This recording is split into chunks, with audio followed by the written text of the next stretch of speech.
De acordo com o Código de Defesa do Consumidor, o comprador de um imóvel em construção pode desistir do negócio se não tiver mais condições econômicas de arcar com o financiamento.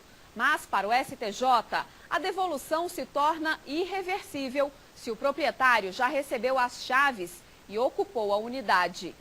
Entenda os detalhes dessa decisão na reportagem de Lanucci Martins. Comprar um imóvel na planta ou em construção costuma ser vantajoso por causa do preço mais baixo. Mas os riscos dessa negociação são grandes. Um deles é não conseguir pagar todas as parcelas. E aí, desistir da compra pode ser tão difícil quanto pagar o débito. A negociação em si, no sentido de comunicar à construtora que eu não poderia arcar com a compra e fazer a papelada da devolução, não foi em si complicado. O que foi difícil, lento, foi receber de volta o dinheiro. Mesmo assim, o psicólogo teve sorte. Ele foi amparado pelo Código de Defesa do Consumidor, que garante ao comprador de um imóvel em construção o direito de desistir do negócio e receber as parcelas já pagas.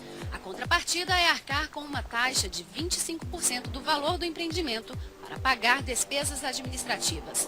Mas o direito à desistência envolve uma série de fatores que nem sempre escrevem histórias bem-sucedidas. Um caso decidido aqui no STJ chamou atenção porque o consumidor resolveu desistir da compra depois de receber as chaves e ocupar o imóvel por 2 anos. Apesar da jurisprudência já consolidada no tribunal sobre a possibilidade de desistência, nesse caso os ministros tiveram outro entendimento, o de que depois da ocupação, o comprador não pode mais cancelar o negócio.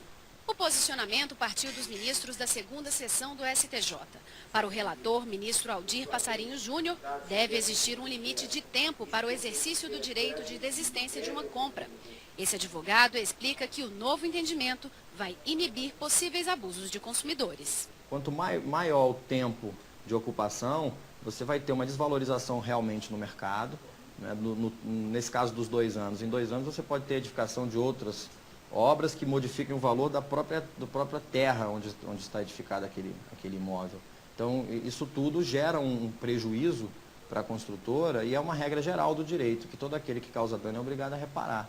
Mas, para a Associação dos Mutuários e Consumidores de Imóveis de Brasília, a nova interpretação do assunto não deve ser aplicada a certas situações. Um exemplo, o comprador que recebe um imóvel e, depois de emitido na posse, ele começa a desconfiar de algumas irregularidades, como, por exemplo, cômodos pequenos, e vai fazer a verificação, observa que realmente o imóvel está em desconformidade com o que lhe foi prometido.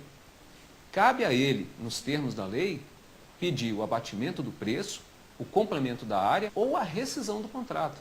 E para quem sonha com a casa própria, fica a dica. Que antes mesmo de comprar, analisem qual seria a penalidade no caso da desistência, coisa que ninguém faz, porque a pessoa quando compra sempre acha que vai conseguir pagar, então não analisa antecipadamente o que vai acontecer se ela precisar desistir. Enfim, aquilo que o brasileiro, infelizmente, e eu me incluo, não tem o hábito de fazer, que é ler, estudar, antes de fazer um negócio tão importante quanto a compra de um imóvel.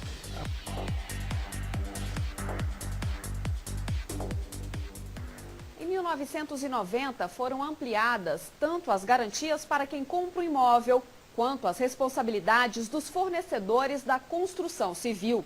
Depois do desabamento de um edifício no Rio de Janeiro, em 1998, os brasileiros passaram a dar mais importância aos contratos na hora de negociar a futura moradia.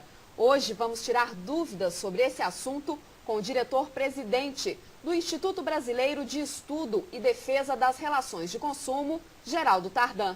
Obrigada pela presença aqui no STJ Cidadão. Obrigado a vocês pelo convite. Nós vamos ter perguntas de consumidores e a primeira é de um comerciante. Vamos ouvir? Vamos escutá-las. Se eu financiar um imóvel, quanto tempo que eu tenho para desistir do imóvel se eu pago alguma multa? Se esse financiamento for efetivado por um banco, ou seja, pelo sistema financeiro da habitação ou algum tipo de carteira hipotecária, ele não pode renunciar a esse contrato. Não cabe a ele a desistência, nem com pagamento de qualquer tipo de multa. Porém, se ele comprou esse imóvel parceladamente com a construtora, é uma outra situação. Se ele ainda não tomou posse do imóvel, ele pode fazer uma rescisão de contrato e os tribunais têm entendido que ele perde o sinal, que é a arras. O sinal está lá no artigo 420 do Código Civil. É uma lei que traz o arrependimento, então é uma multa pelo arrependimento, ele vai perder isso. Doutor Geraldo, nós temos mais uma pergunta. Se a construtora não me entregar o imóvel no prazo certo, quais são os meus direitos? Ela tem direito a lucro cessante, que é o valor do aluguel desse imóvel multiplicado pelo período de atraso. Então, se atrasar 8 meses, 10 meses, o aluguel for 1.000, ela vai ganhar 10 mil reais. Mais uma multa contratual que sempre é aplicada, que sempre é colocada pelas construtoras, a 0,5%. O senhor acredita que os compradores costumam ter muitos problemas na hora de adquirir o imóvel? No Instituto, no IBEDEC, aumentou para nós, de outubro do ano passado até esse mês de junho, que fechou, o índice de reclamação de 40% contra construtoras. Essas reclamações que nós cadastramos são as reclamações procedentes. Aquelas que nós percebemos que o consumidor não tem razão, tem só dúvida, nós não cadastramos como reclamações positivas. E no caso dos problemas estruturais do imóvel, como fica o consumidor? No IBEDEC nós temos diversas reclamações de todos os casos, de todas as formas de vício que você pode imaginar. As pessoas não estão acostumadas a conviver com isso. Erro de metragem. Então, a metragem de um contrato de compra e venda é exatamente o que está expresso no contrato. Se são 140 metros, não pode entregar 139. Não pode entregar 138. Tem que entregar a exatidão. Então, como é que o consumidor previne-se disso? Fazendo, na entrega da obra, uma boa vistoria. Então, ele deve checar tudo. Abrir todas as janelas, ligar todas as torneiras, testar a tomada, testar os chuveiros, caixa de descarga. É muito comum, alguns apartamentos, você abre a porta não abre até o final, ele coça na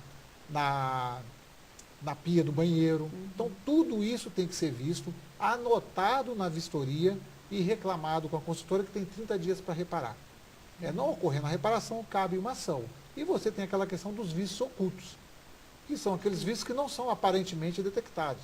Aparece aí no decorrer de 2 anos, 3 anos, e aí você tem até 5 anos para poder ser reparado isso pela construtora. Se não for reparado, o consumidor tem direito, nesse prazo de até 5 anos, de mover uma ação judicial. Sobre esse assunto, nós temos uma pergunta de um consumidor.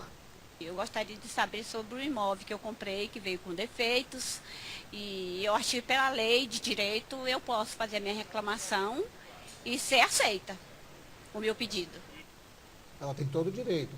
E é ideal que a pessoa faça essa reclamação não de uma forma verbal.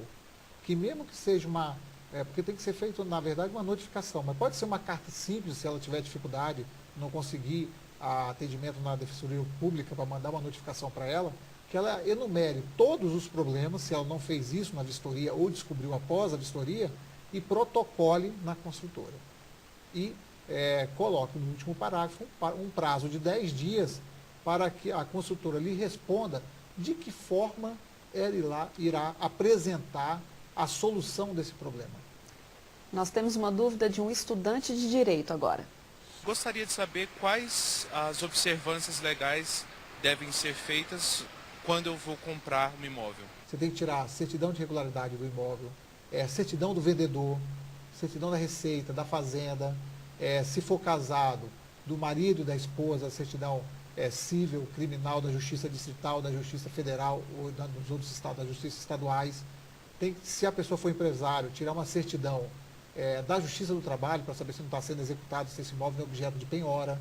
Então, tem que ter um conjunto de certidões que vai dar a tranquilidade para que esse ato jurídico de compra e venda não traga a esse consumidor uma pendência futura. Vamos deixar o site do IBEDEC?